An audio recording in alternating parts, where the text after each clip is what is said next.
तो आज हम करने जा रहे हैं एक्सरसाइज के क्वेश्चंस आपके चैप्टर नंबर 1 के। पहला क्वेश्चन है, उसकी स्टेटमेंट पढ़ने लगा हूं। क्वेश्चन नंबर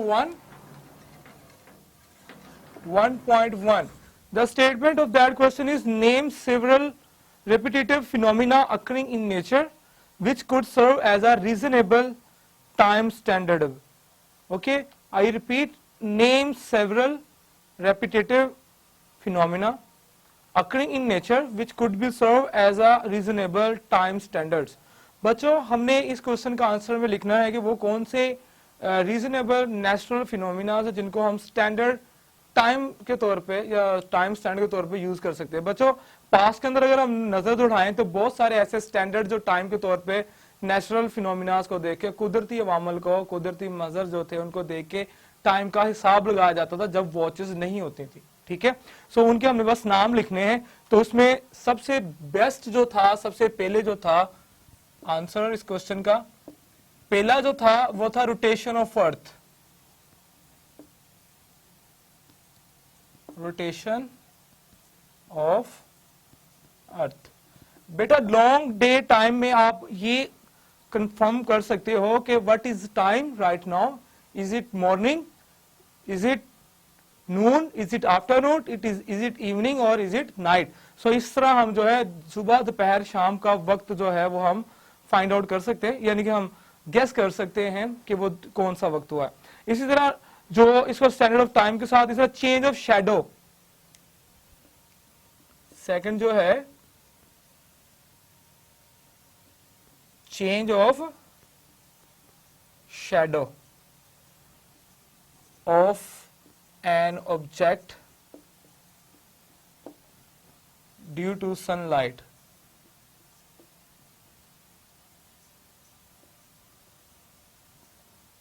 बेटा, सनलाइट से जो है, अगर आप एक स्टिक जो है, अगर आप ग्राउंड के अंदर, अगर आप एक लंबी जो है वो स्टिक, एक अगर आप उसे ग्राउंड के अंदर इस तरह होल्ड कर दो, खड़ी कर दो सेंटर में, तो जहां पे सनलाइट, एक्स्ट्रा सनलाइट पड़ती हो, तो आप देखोगे कि उस स्टिक का जो शेडो है वो ऐसे रिवॉल्व करेगा just like the needle of a clock. तो वो नीडल ऑफ क्लॉक की तरह जो है वो रोटेट करता है उसका शेडो जो है। ठीक है, जैसे सनलाइट की मूवमेंट होती है। सो हम ऑब्जेक्ट जो है वो भी एज अ मेजरेबल स्टैंडर्ड के तौर पे जो है वो भी हम यूज कर सकते हैं। ठीक है, थर्ड फिनोमिना जो है वो हम ये भी लिख सकते हैं, ऑसिलेटिंग ऑफ पेंडुलम। ठीक है,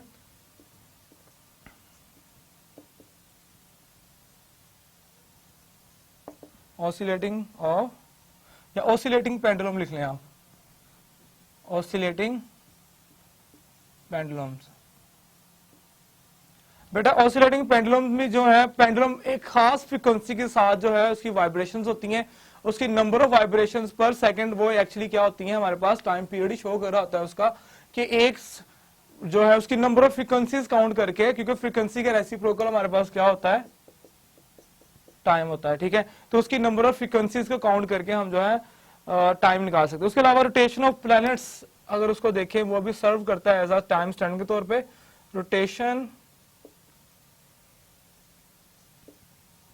ऑफ प्लैनेट्स, सर्कुलेशन भी लिख सकते हो आप इसको, planets in solar system.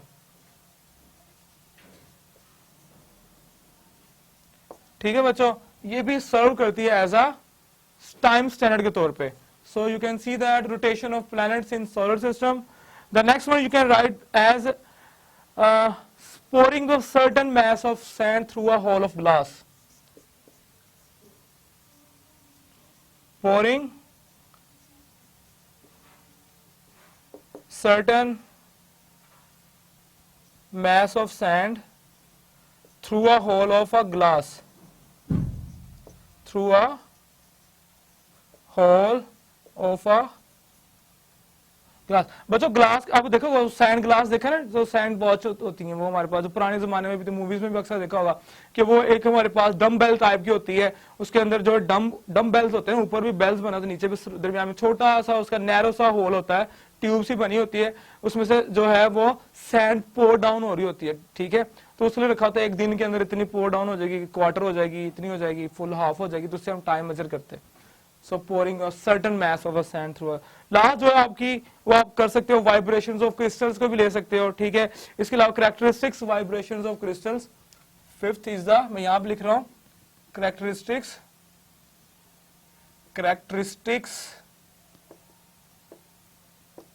Vibrations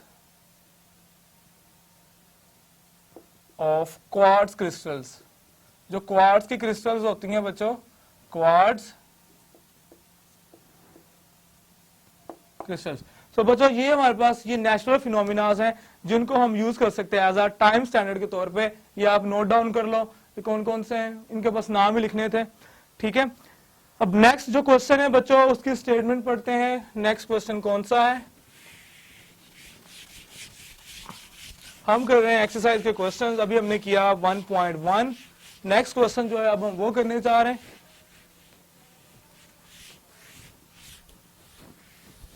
जी बच्चों नेक्स्ट क्वेश्चन जो है आपका, give the drawbacks to use a period of pendulum as a standard of time या टाइम स्टैंडर्ड।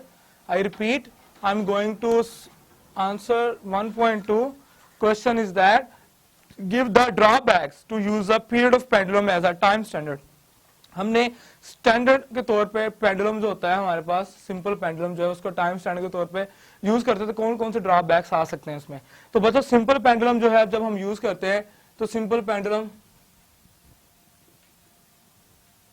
ठीक है, ये सिंपल पेंडुलम इसकी कोई ना कोई लेंथ होगी, इसके ऊपर लगने वाला कोई ना कोई जी ग्रेविटी होगी, ठीक है, ड्यू टू मैस एम, तो इसकी कोई ना कोई लेंथ होगी। बच्चों अगर हम सिंपल पेंडुलम यूज करते हैं टाइम स्टैंडर्ड के तौर पे तो होगा क्या कि सिंपल पेंडुलम जो है उसका जो टाइम है एक्चुअली हमारे पास उसका रिलेशन लिखें तो हमारे पास आता है जी 2 पाई L/G, ठीक है जी। अब ये टाइम पीरियड जो है ये डिपेंड कर रहा है हमारी दो चीजों के ऊपर, एक तो L के ऊपर और दूसरा G के ऊपर, ठीक है। अगर फिक्स मैस M बॉब का ले भी लेते हैं तो दो चीजों पर डिपेंड करता है। अब बच्चों G जो है वो वेरी करती है, G vary place to place, place to place, that's why time period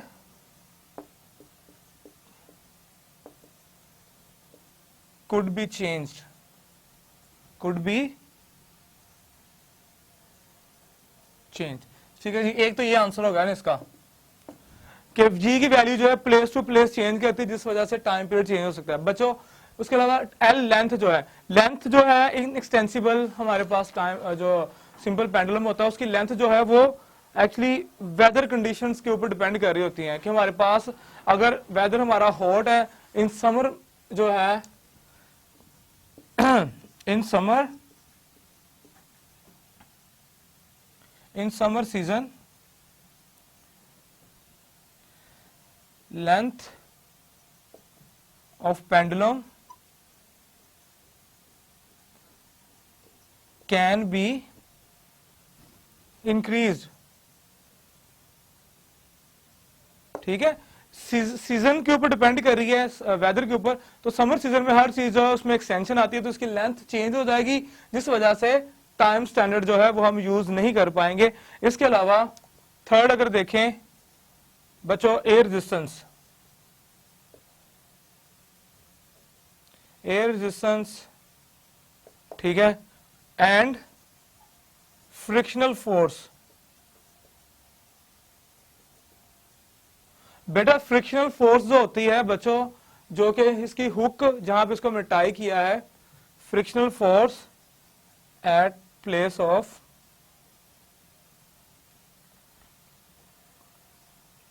tie, ठीक है, एट प्लेस ऑफ टाई, जहां पे उसे हमने टाई किया हुआ है उसके पेंडुलम को, ठीक है, उसके स्ट्रिंग को, तो वहां पे फ्रिक्शनल फोर्स और एयर रेजिस्टेंस की वजह से टाइम पीरियड जो है, टाइम पीरियड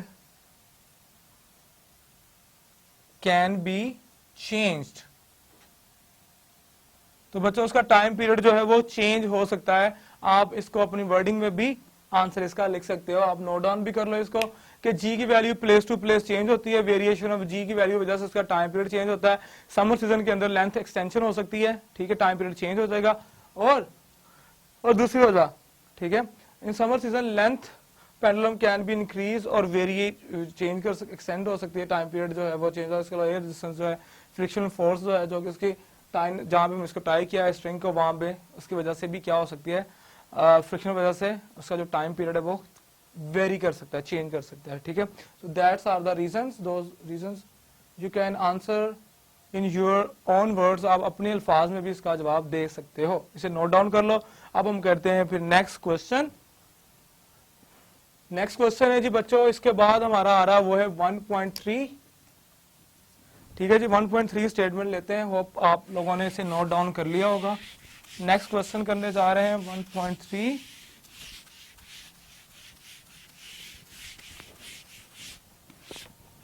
जी बच्चों 1.3 की स्टेटमेंट पढ़ते हैं आपकी बुक के अंदर।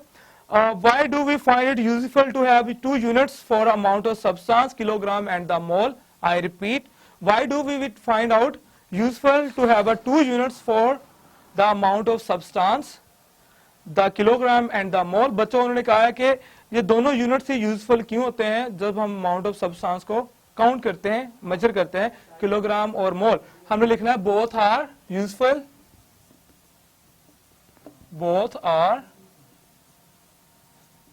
useful because,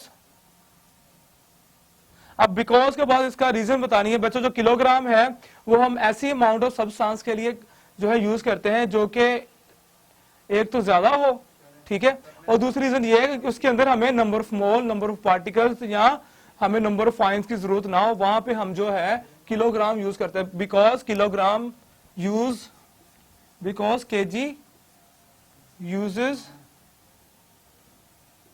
there where we need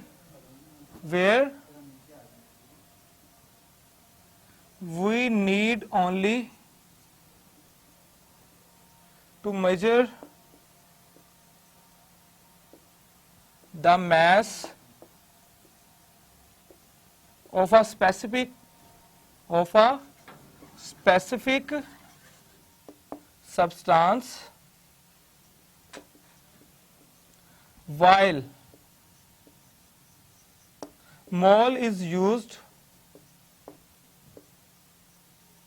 there where we required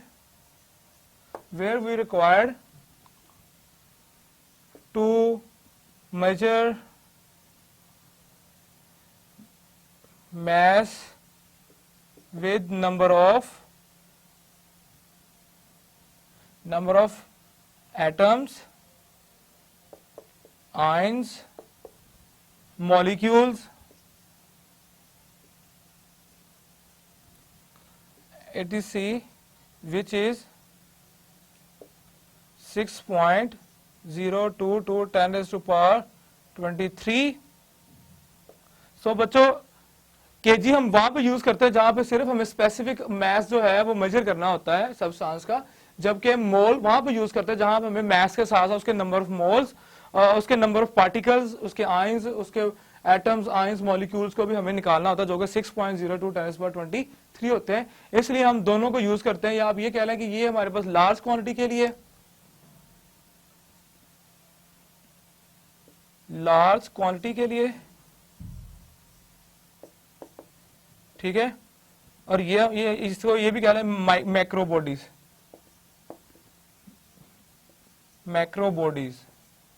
macro substance कह लें आप। ये बच्चों किलो केजी जो है ना ये मैक्रो सब्सटेंस के लिए, और ये फॉर माइक्रो सब्सटेंस, ये माइक्रो सब्सटेंस के लिए यूज होता है मोल। बट ये हम दोनों यूज करते हैं, ये डिपेंड करता है हमारे सिचुएशन के ऊपर कि हमारे पास मैक्रो सब्सटेंस है या माइक्रो सब्सटेंस है और हमारी रिक्वायरमेंट के ऊपर, ठीक है। इसे नोट डाउन कर लें, आप अपनी वर्डिंग भी यूज कर सकते हो। इसके बाद जो हमने करना है वो 1.4 है, जल्दी से इसे नोट डाउन कर लें।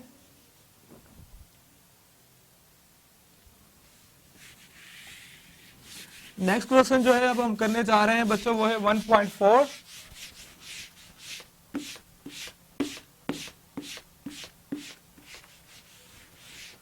जी 1.4 की स्टेटमेंट, जी बच्चों 1.4 जो क्वेश्चन है हम उसको देखते हैं कि 1.4 के अंदर हमने क्या करना है।